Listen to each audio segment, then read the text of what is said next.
Terima kasih Anda masih bersama kami. Bagi Anda yang baru saja bergabung, kami hadirkan kembali 3 berita utama hari ini.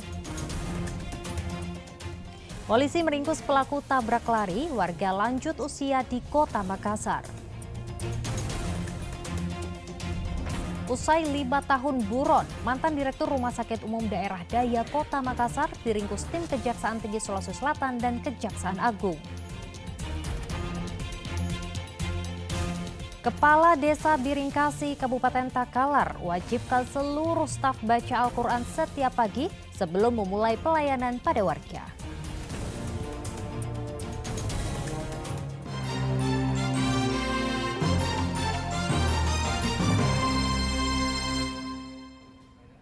Akun Twitter resmi milik Kejaksaan Negeri Goa diretas. Pelaku peretasan menggunakan akun media sosial Kejaksaan Negeri Kabupaten Goa untuk menyerang lembaga tertentu.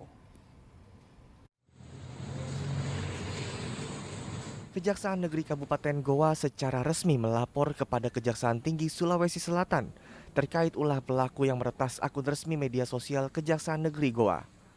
Peretas diketahui menggunakan akun media sosial Twitter Kejaksaan Negeri Kabupaten Goa untuk mengkritisi kasus persidangan mantan Kepala Divisi Propam Polri Verdi Sambo guna menyerang lembaga tertentu. Berupaya untuk mengembalikan akun tersebut normal seperti sedia kala, karena di sini kan sudah banyak followernya ya. Jadi kita akan tetap memperbaiki akun tersebut untuk dapat diakses kembali. Sejak kapan diretas ini? Berdasarkan informasi yang kami dapatkan ini sejak kemarin ya, tanggal 18 hari Rabu tanggal 18 Januari 2020. Kejaksaan Tinggi Sulawesi Selatan akan melakukan pelacakan terhadap pelaku peretasan serta melaporkan secara resmi ke Polda Sulawesi Selatan. Andi Muhammad Sardi melaporkan dari Kabupaten Goa. Kita beralih ke informasi lainnya, banjir merendam sarana pendidikan dan belasan rumah di Dusun Salimbongan, Kabupaten Pinrang. Maraknya penebangan liar dan pembukaan lahan di pegunungan diklaim menjadi penyebab banjir. Terekam video amatir, pelajar berupaya menyelamatkan fasilitas sekolah seperti bangku dan kursi hanyut terbawa banjir yang merendam SD Impres Salimbongan, Desa Ulu Sadang, Kecamatan Lembang, Kabupaten Pinrang. Berdasarkan data Badan Penanggulangan Bencana Daerah atau BPBD Pinrang, selain sarana pendidikan, banjir setinggi 1,5 meter juga merendam 17 rumah. Banjir ini dampak luapan sungai yang tidak mampu menampung hujan deras di wilayah pegunungan sehingga menggenangi sarana pendidikan dan permukiman warga. Banjir yang terjadi di Dusun Salimbongan, Desa Ulu Sadang itu disebabkan oleh adanya hujan lebat yang mana menggenangi desa lembah. Jadi itu sebenarnya Dusun Salimbongan secara geografi adalah dusun lembah dikitari oleh perbukitan-perbukitan yang mana perbukitan tersebut itu mengelilingi satu dusun Salimbongan yang terdiri dari 3 RK. Hujan lebat tersebut menyebabkan terjadinya luapan air sungai kecil, yaitu pertama sungai Puncak, kemudian sungai Kambanan, kemudian sungai Banga-Banga. Itu bermuara dan bertemu pada satu sungai kecil yaitu sungai Salimbongan. Itulah yang meluap menyebabkan terjadinya air tergenang dan menggenangi beberapa permukiman warga masyarakat, dan ada fasilitas umum, fasilitas sosial termasuk masjid, kemudian sekolah ada 3 SD, TK dan sekolah SMA. Dusun Salimbongan memang langganan banjir, namun banjir ini terparah sejak puluhan tahun silam. Ada berapa yang terdampak, Pak? Selama ini yang kami catat tadi ada 17 rumah yang terdampak akibat banjir, akibat sungai meluap. Termasuk sarana pendidikan? Ya, termasuk sarana pendidikan, ada 2 sarana pendidikan SD dan SMP, Pak. Termasuk kantor desa. Sejak awal Januari 2023, 2 kali Kecamatan Lembang diterjang banjir bandang dan 5 kali longsor. Penebangan liar dan pembukaan lahan di pegunungan diklaim menjadi penyebab Kecamatan Lembang sering diterjang banjir dan longsor. Perlu saya sampaikan bahwa Desa Ulu Sadang ini merupakan desa yang memang sudah menjadi langganan ya terjadinya bencana longsor dan banjir ketika curah hujan tinggi. Ini salah satu disebabkan juga karena pola pertanaman atau perkebunan yang dilakukan warga yang tidak ramah lingkungan. Banyak lahan-lahan yang dibuka dengan cara serampangan, dengan cara pembakaran hutan, kemudian membuka lahan baru dan menanami pohon-pohon atau tanaman-tanaman yang berjangka pendek di lereng-lereng pegunungan dengan sudut kemiringan 45 derajat yang sangat berpotensi menyebabkan terjadinya longsor. Banjir cepat surut sehingga tidak menimbulkan kerugian parah. Petugas BPBD Pindrang telah menyalurkan bantuan kepada warga terdampak banjir. Pemerintah kecamatan berharap perlu perhatian serius mengatasi penebangan liar sekaligus pembukaan lahan yang tidak terkendali di pegunungan. Apalagi ada objek vital di pegunungan Lembang yaitu pembangkit listrik tenaga air atau PLTA Bakaru yang melayani kebutuhan listrik di Pulau Sulawesi. Suardi Gatang melaporkan dari Kabupaten Pindrang.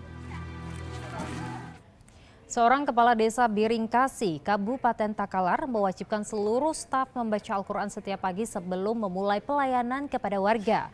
Usai membaca Al-Quran, pelayanan di kantor desa Biringkasi mulai dibuka dengan normal dan para staf desa mulai melayani warga yang berdatangan ke kantor desa.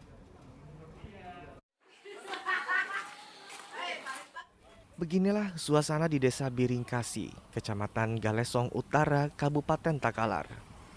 Setiap pagi seluruh staf desa Biringkasi datang lebih awal sembari membawa kitab suci Al-Quran.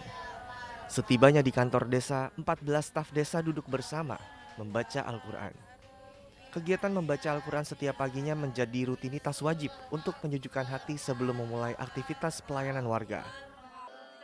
Dilaksanakan setiap hari sebelum melakukan pelayanan terhadap masyarakat dengan upaya pemerintah desa berharap seluruh pelayanan itu dimulai dengan kesejukan hati para pelayan-pelayan masyarakat, dalam hal ini perangkat desa, sehingga melahirkan mutu pelayanan yang prima terhadap masyarakat. Seluruh warga dan kepala dusun juga diajak membaca Al-Quran setiap pagi sebelum memulai aktivitas dengan harapan mendapat keberkahan. Usai membaca Al-Quran, pelayanan di kantor desa Biringkasi mulai dibuka dengan normal dan para staf desa mulai melayani warga yang berdatangan ke kantor desa. Rai Sahabu melaporkan dari Kabupaten Takalar. Momentum perayaan Imlek 2023 menjadi celah bagi mantan bidan di Kabupaten Goa untuk mendulang rezeki. Dengan berjualan kue donat, dirinya mampu menghasilkan jutaan rupiah. Bentuk donat bertemakan Imlek pun dibuat untuk menarik minat para pembeli.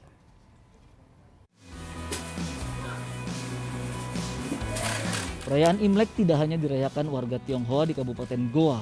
Seorang mantan bidan justru mendulang rezeki memanfaatkan momentum Imlek. Mantan bidan selama 6 tahun di rumah sakit wilayah Sulawesi Tenggara itu mampu bertahan hingga saat ini dengan bisnis donat yang ditekuni sejak tahun 2020.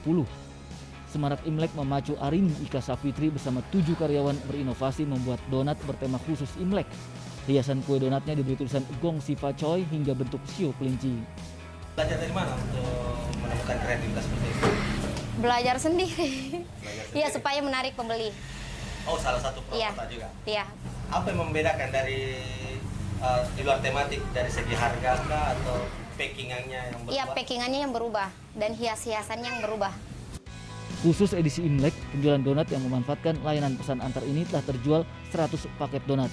Satu paket berisi 12 donat. Langganan di sini. Iya. Kalau untuk kualitas dan rasanya? Lumayan, alhamdulillah. Bisnisnya kini menghasilkan keuntungan puluhan juta rupiah per bulan. Selain di Kabupaten Goa, pembelinya tersebar dari Makassar hingga Takalar. Andi Muhammad Sardi melaporkan dari Kabupaten Goa.